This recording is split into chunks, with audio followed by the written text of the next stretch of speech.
Good evening. Welcome to the Planning and Zoning Commission regular meeting for May 1st. Can I have a roll call, please? Chairman Human, Here. Vice Chair Koschel, here. Commissioner Quinn, Here. Commissioner Barrichello, Here. Commissioner Lopez, Here. Commissioner Gola, Here. We have quorum. Thank you very much. Next item is the Pledge of Allegiance. Kyle, would you like to lead us, please? I pledge allegiance to the flag of the United States of America and to the republic for which it stands, one nation, under God, indivisible, with liberty and justice for all. Thank you, sir. Okay. So to the audience, I've got some speaker cards for item number 3. So what I'm going to do is, rather than pulling it off right away, I'm going to go to these comment cards for people if they want to talk, and if we feel we need to pull the item for action, we'll pull the item for action. Is that okay, City Attorney? Okay. All right. So Connie Frazier, do you want to come up and speak? You want to come up and state your name and address for the record, please, Connie?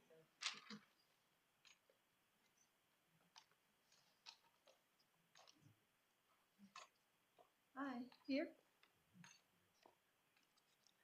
My concern about the proposed housing development, there was a lady came by the house a month or so ago, and we went over the items, and they said they had reduced the amount of houses that were going to be built, but they still wanted one of the entrances and exit on an Alamosa. And we were wondering why, because there's already an entrance on McQueen that would go into that area. It's been there for as long as I've lived here. And another concern with it coming out on Alamosa, that's a really small little street that goes into our neighborhood. And I think the traffic would be horrible. Like right now, if you try to turn left onto McQueen from Alamosa, you really can't even do it in the mornings. It's like ridiculous. And also we were concerned about people taking a shortcut through our neighborhood, like to get over to the elementary school or the high school even. So, and they said one of the things um, that light, if they put a light there, it'd be too close to McQueen. And I looked at the distance from the other entrance off of Ocotillo to McQueen is the same distance as what would be from McQueen to the intersection there. So that didn't make any sense to me. So that's all I have to say. Okay, Connie, could you state your address for the record because it's not on the card, My address, oh, please? 4295 South Cross Creek Drive, and it's in Alamosa Estates. Okay, thank you very much. Any questions for the speaker? Okay, thank you very much, Connie. Thank you. The next person is Jennifer Alve. I got it close. You want your state your name and address for the record, Jennifer, please. Okay, up here. Yeah, thank you. Okay. Thank you. My name is Jennifer Alvey, and we live at 1154 East Grand Canyon Road. We have lived here in Chandler for 22 years now, and we really appreciate and love living here. We think the city just has done an amazing job of managing the growth. We live right by McQueen and Ocotillo. Paseo Vista Park turned out wonderfully. So there's so many things that the city does really well. What we are hoping tonight is that the commission will hear what our resident concerns are regarding this proposal. Speaking just for myself and my family, we're not opposed to this housing development coming in necessarily. We would just like to make sure that it's done in such a way that it benefits both the people who are moving in and the residents who already live there. Our main concerns are the developer had indicated in a proposal we saw that there could be a buffer between the existing homes, which are in our subdivision of Geneva Estates. My family's home is on that corner. We're removed from the street corner, but we're the closest to that intersection, if that makes any sense. And so the developer, we really appreciated that they heard our input and went ahead and added kind of a buffer area so that we would not all of a sudden have 5 families living immediately behind us in very close range. And it looks like after the proposal came back, perhaps after the city had reviewed it, that buffer had either been removed completely or at least had been taken away to the point that we still have some concerns. Like I said, we're not opposed to housing being back there. We would just like to make sure that we don't have neighbors literally looking into our backyard. So that was our first concern. Our second concern is the traffic impact, like Connie mentioned. As you all know, already at that intersection of McQueen and Ocotillo, we are in the past few years managing a huge increase of traffic due to both the Amazon facility up on McQueen as well as the bus barn that was put in down the road from us on Ocotillo. So our traffic there at that intersection has jumped exponentially in the last few years. My backyard, due to it facing that intersection, we have a balcony, and I can't tell you how much more frequently now we hear ambulances out there at that intersection in ways that we didn't hear for the first years that we lived in that home. We've been there 11 years now. So we are very concerned. It is obviously a family neighborhood with lots of kids, which would only increase bringing in a new development that would add even more kids moving through that intersection. So like I said, between the Amazon trucks already there, the bus barn happening, we're just really wanting to make sure that the city looks at how to safely facilitate the traffic that would accompany a subdivision there, and that would not add to increased traffic coming through our neighborhood. As Connie said, not allowing people to leave that new subdivision and turn out onto Alamosa, because it will only create massive additional traffic headaches there. So we appreciate the city listening to us and being willing to consider our input. And again, just appreciate all you guys have done to create a really wonderful place for our families to live. So thank you. Thank you very much. I'm going to take the other speaker, then I am going to pull this item for action. So the last speaker I have, and this one, Rashid, did you want to speak?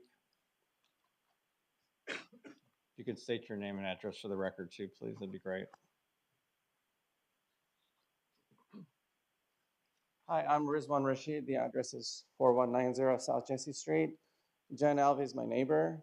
And I have a concern that between her and I, we're going to have 12 homes right behind us. 12 homes butted up against 2 homes. I don't like the density. I appreciate all the comments that Jen had. She put it very eloquently. I just have the density concern, and I would be okay with a residential plan, but not that high density. And I've asked the builder to do that, and they said they just cannot do it in a profitable way. So it seems like the best interest here is for them, not for us. And I would, at this time, I personally feel that a light commercial plan that has been in place should stay. If this is the builder that's gonna be working here. I'd welcome another builder if they have larger homes with lesser density, but it doesn't seem possible with this builder. So that's all I have to say. Good. Any questions? Thank you. Thank you. So we're going to pull this item for action, staff. So, so right now, we have items that number 1, 2, 4, and 5. To the audience, those items will be voted on by one motion. If there's anybody in the audience who would like to speak on any of those 4 items, let me know. I see none. Okay, so what is commission's pleasure?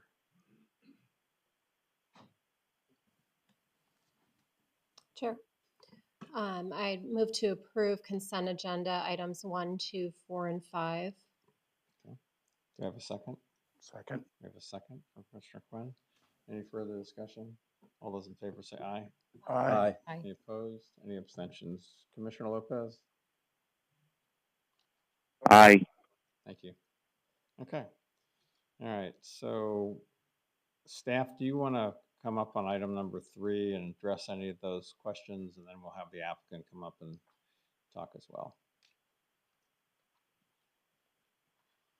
Right. Thank you, Chair. Chair Human, you want me to address Can you their address some of the questions? So address for me, for the neighbors, the entrance and exit on Alamosa. There seems to be some concern about that. Can you address that and staff's opinion on that, please? Of course. I'm just pulling up Google Maps real quick. I apologize.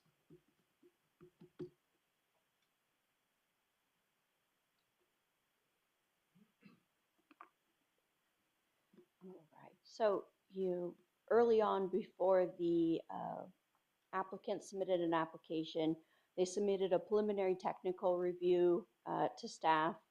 So all other departments reviewed it. We have fire, civil, traffic, building, utilities, and during that, our traffic engineer did review it.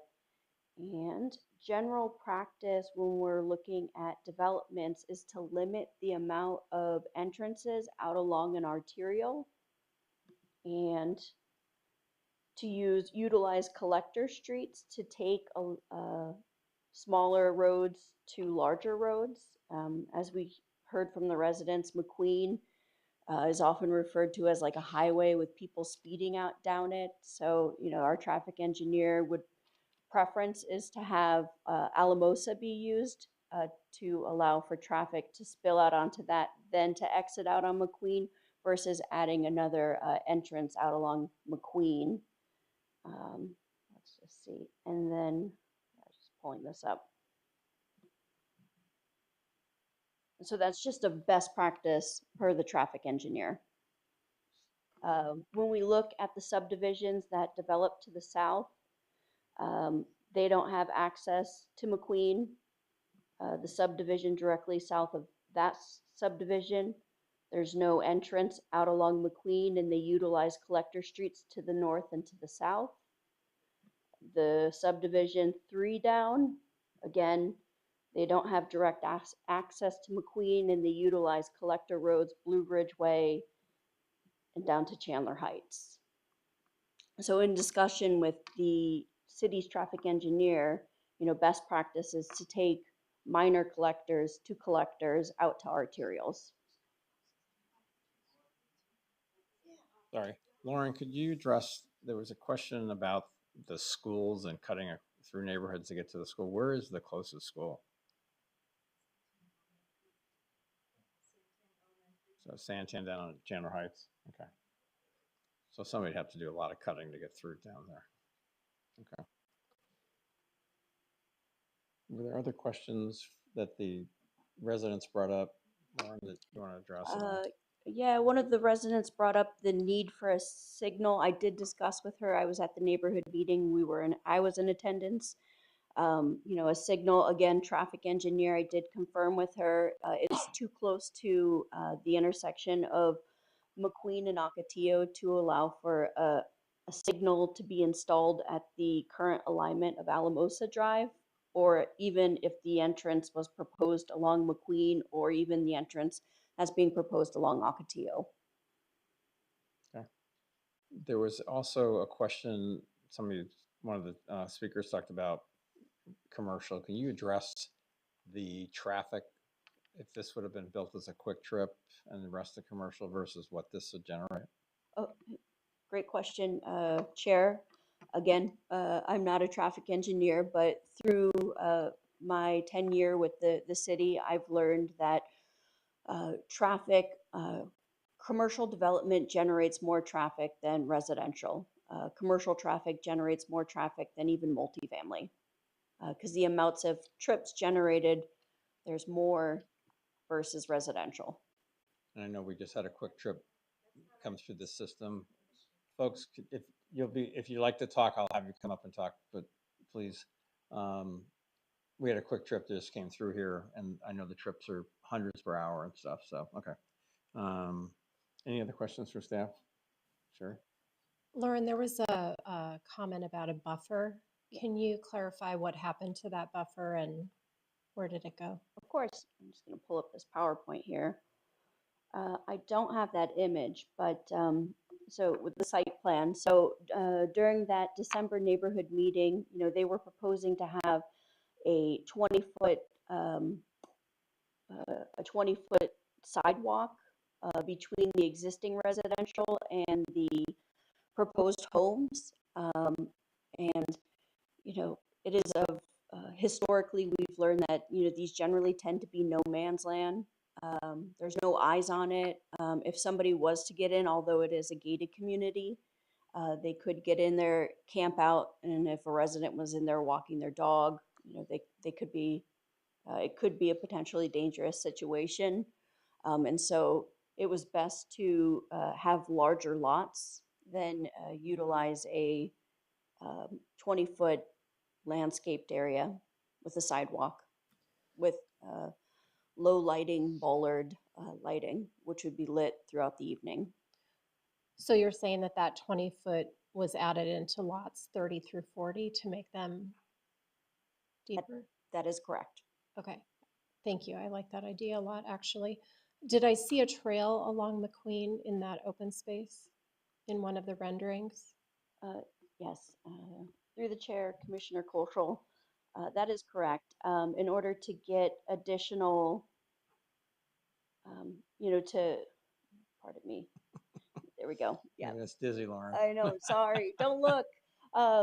Yes, so the home builder is proposing to do another sidewalk along McQueen, closer to their development, just to allow people to walk their dogs and not have to walk adjacent to McQueen Road with cars speeding down there, to give them a safer environment to walk And within their community. I'm sorry, that'll be available for public?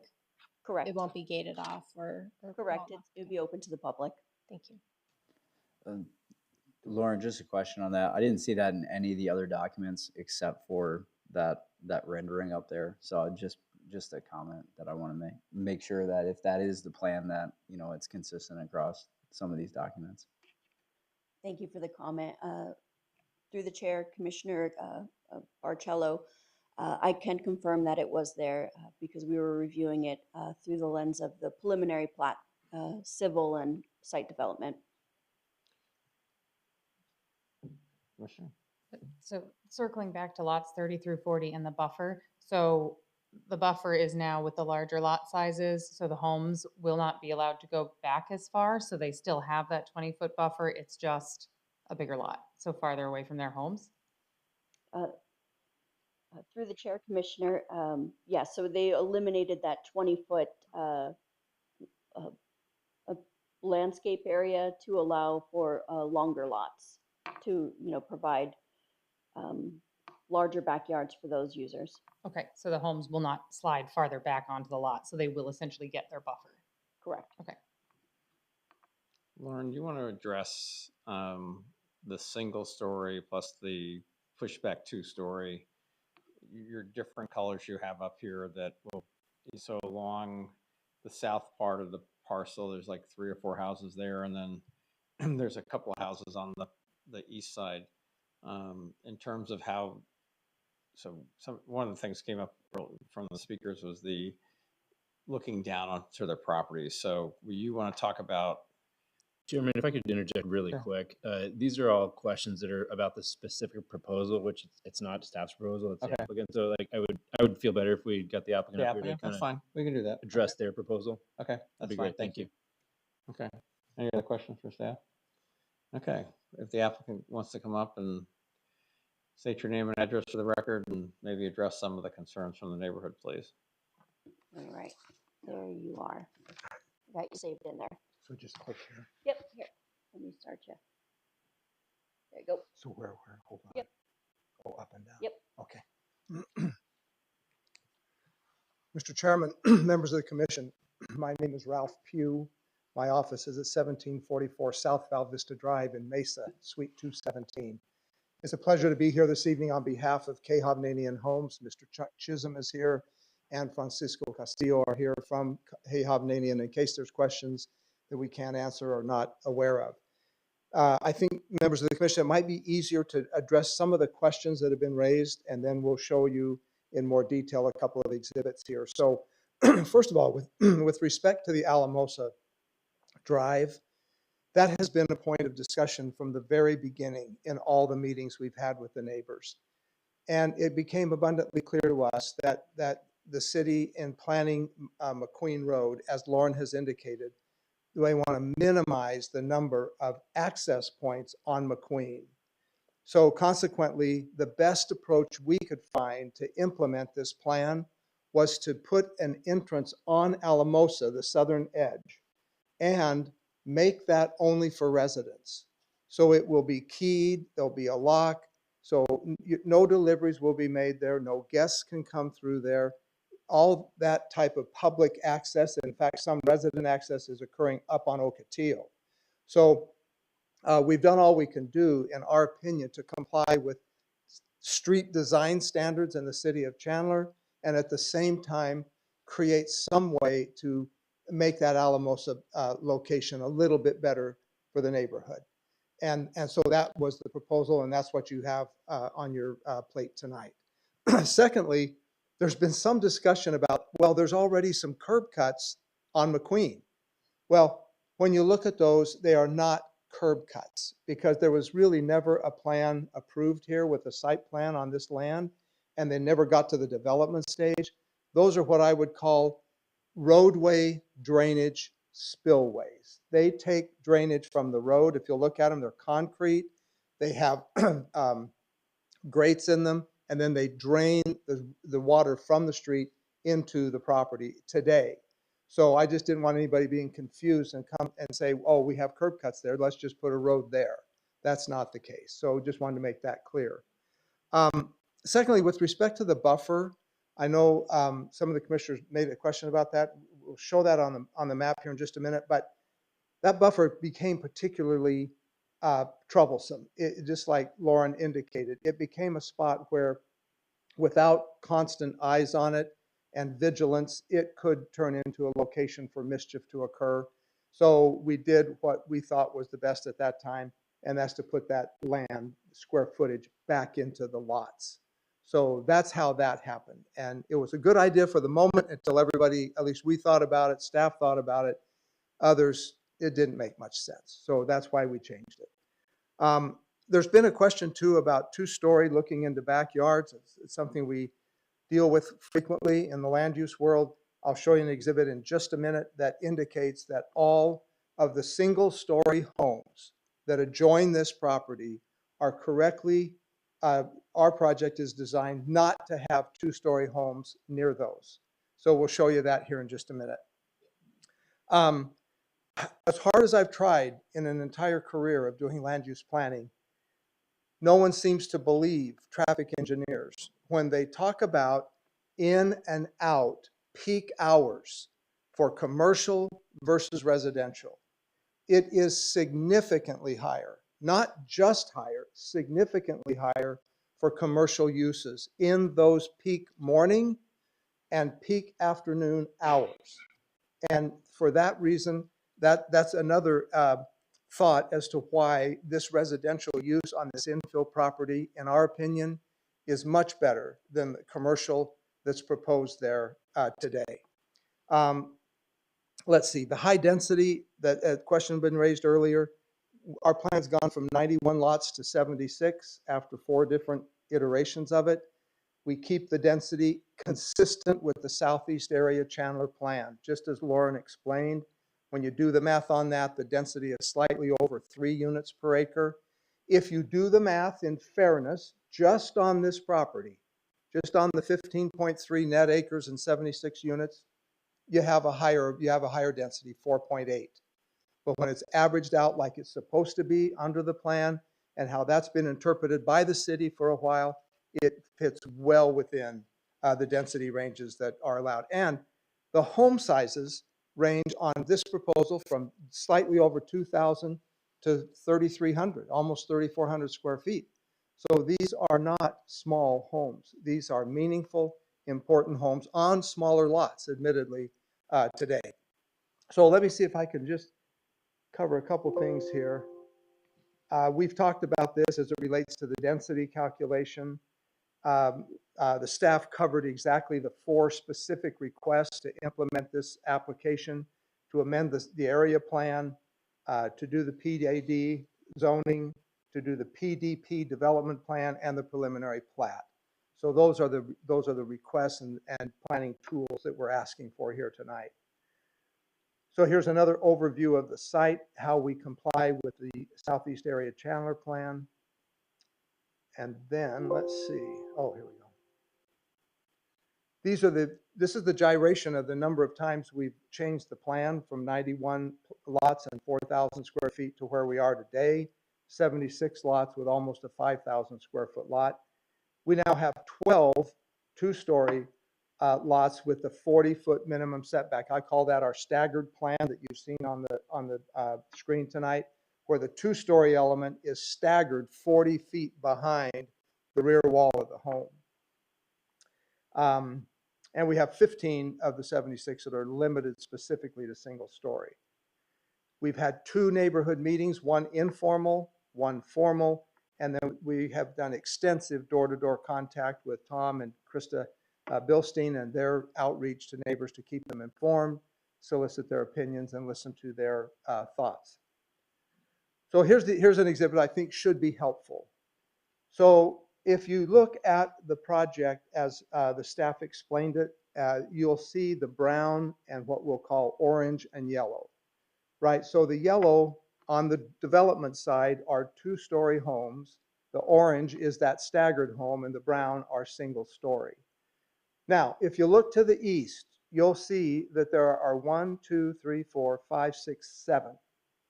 There are 7 2-story homes on the east side of us. So those homes, we have homes that back up to 2 stories with either a 2-story or a staggered, which to us seems like a fair solution to that. On the other hand, where you see single story, which are white on the outside of our project, predominantly, let's take a look at the east side first, south of Ocotillo. You'll notice that there is a single story home up there. That one is adjacent to a single story home in our project.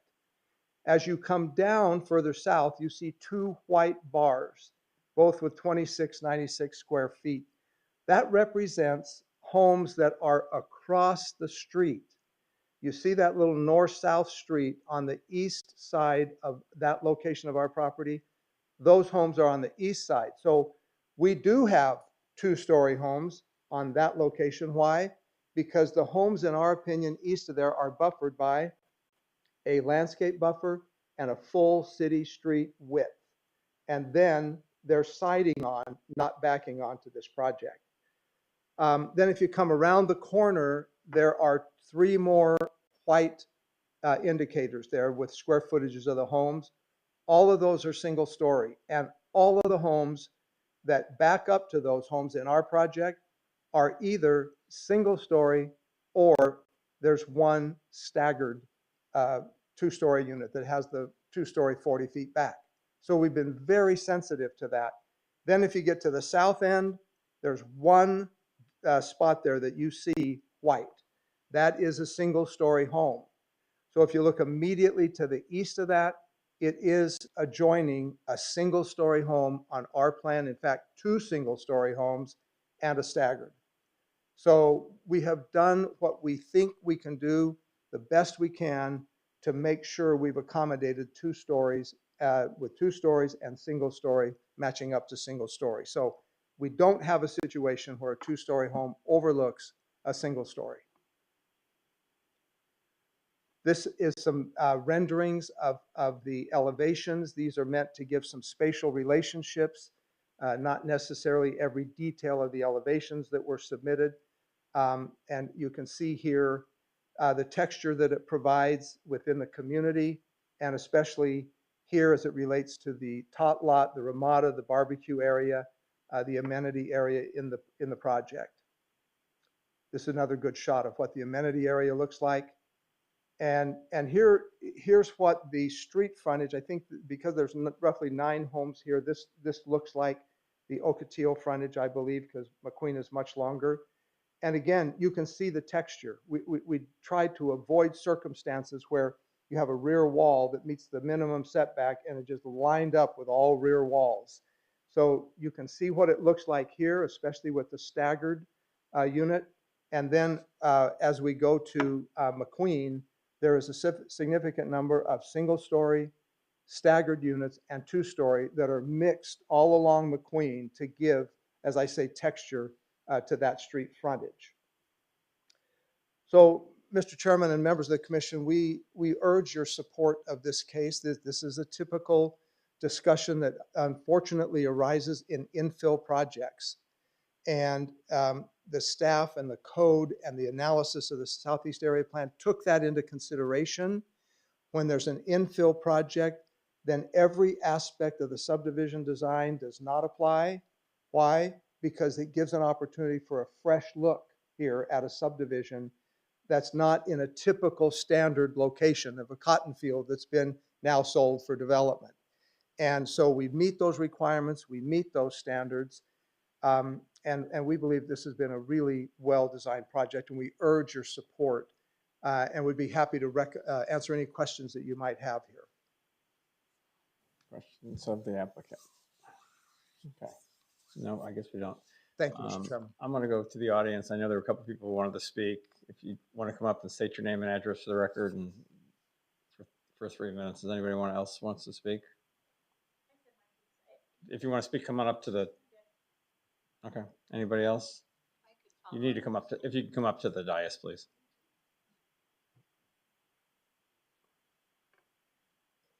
Yep, that'd be great. Thank you. You've already stated your name and address. You're good. So It's me again. One point, I appreciate hearing what Keho Vinini, not even going to be able to say it, but you're good. I got it. you know, we appreciate that. And that is helpful to have clarity on that. The one situation I would like to point out was what the city of Chandler mentioned about it being a feeder street. I think the name is what it's called, or Alamosa is not a feeder street. It does not continuously travel east to west. It literally travels for, the length of 6 houses, and then you can only turn into Alamosa Estates or into Geneva Estates. So we're not talking about an apples to apples comparison on that. We're talking about a situation where any car turning out of this new subdivision onto Alamosa to go to Santan Elementary or Santan Junior High, there's two there, there's two schools, is only going to be able to travel through residential neighborhoods to get to that school. And as was mentioned, it's a valid point that most travel is happening during certain times of the morning and certain times of the afternoon, evening. That's when you're talking about this entire subdivision of people, or at least approximately half of them, all leaving the subdivision, and roughly half of them at least exiting onto Alamosa. Now, however many of them are traveling on to work are very likely to turn off of Alamosa out onto McQueen. But however many of them are trying to get their children over to Santan Junior High or Santan Elementary are not going to be on a feeder street. They're going to be on residential roads that wind through neighborhoods where children are biking, where children are walking to school, where people are out in the morning. We have multi-generational families that live in our community, so elderly people, and that is our concern as residents. We do not have a feeder street situation there. We have only a situation that pulls into our neighborhoods. So I would appreciate if the city would keep that in mind as they're making their decisions, that this is not the same as putting people out onto Blue Ridge or putting them out onto the next further street south. This is an only into a residential neighborhood, not a feeder street. So thank you very much for that. Yeah, thank you very much. Any questions? Anybody else in the audience would like to speak on this item? Lauren, do you want to address the feeder street, or best you can, or Kevin or somebody? You know, Chairman, and Lauren had mentioned it. If we kind of play the, like, could they get a curb cut onto McQueen, while the applicant's correct in that there was never a formal PDP that was approved for the commercial center, there was a concept site plan that accompanied Geneva Estates when it was zoned. Had office down on the finger that kind of reaches down south, and a retail center on the north. That concept site plan always showed a driveway connection for the commercial center to Alamosa, and then a spot out onto Ocotillo, one onto McQueen. I can tell you, just in the 4 decades combined that we've been doing this, if the center had developed as it was intended to develop, with retail and office, and it maintained all the curb cuts and driveway locations that it was, that would still send more traffic to that Alamosa driveway entrance than if this entire subdivision went only to Alamosa, entrance and exit for everybody. It would still be less traffic than the commercial center would generate. Collector streets, they are not always a street that links one arterial to another arterial, like Willis Road does in certain places, or Brooks Farm Road does in certain places. Alamosa is still, in the traffic engineering world, defined as a collector road because it's collecting the traffic from Geneva Estates and Alamosa Estates and getting it to McQueen. So I appreciate the resident's comment that it's not the same as the one directly to the south, and she's absolutely right. But in traffic engineering world, it's still considered a collector street. Homes don't back up to it, or homes don't front onto it, and it's collecting residential traffic from two different neighborhoods. The kind of cut through traffic that could be coming from this subdivision get down to the schools, it's a real concern. Citizens and parents, they do what they do. I live near a school, and I deal with it every day. If the access point was moved off of Alamosa and, say, put to, there's a semi-full movement access point that serves the church just a little bit, about halfway up McQueen. Let's say that it was put there. If parents were going to cut through the neighborhood to get to the school, they would exit out onto McQueen, head south, dive back into Alamosa, and do their thing. They're going to cut through it anyway. And whether we move it from Alamosa onto McQueen or not, that cut through, it's not really incented to cut through because they have an access to Alamosa. Parents will still do it if they're going to do it. And it's something that the city wrestles with every school that we have in the city. Okay. All right, thank you. Any questions for Kevin? Okay, any other questions for, I'm going to close the floor then, since there's nobody else who'd like to speak on this item. So what is the commission's pleasure?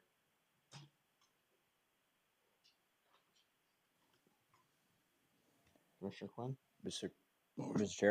Oh, Motion to approve item 3 as presented. okay. I have a motion to have a second. I'll second. All right. Any further discussion? All those in favor say aye. Aye. Aye. Opposed? Aye. Commissioner Lopez? Yes, aye for passing. Okay, thank you. Motion carries. To the audience, we are recommending body to city council. This item comes to city council when, David? Mr. Chairman, this item goes to the City Council on May 23rd. Okay, so to the audience, you'll have another opportunity on May 23rd to express your concerns to the city council who makes the final decision on this. So any other comments from staff tonight? Comments from the commission? Just want to wish everybody Mother's Day is coming up before our next meeting. So happy Mother's Day to everybody, all the moms out there. And we are adjourned.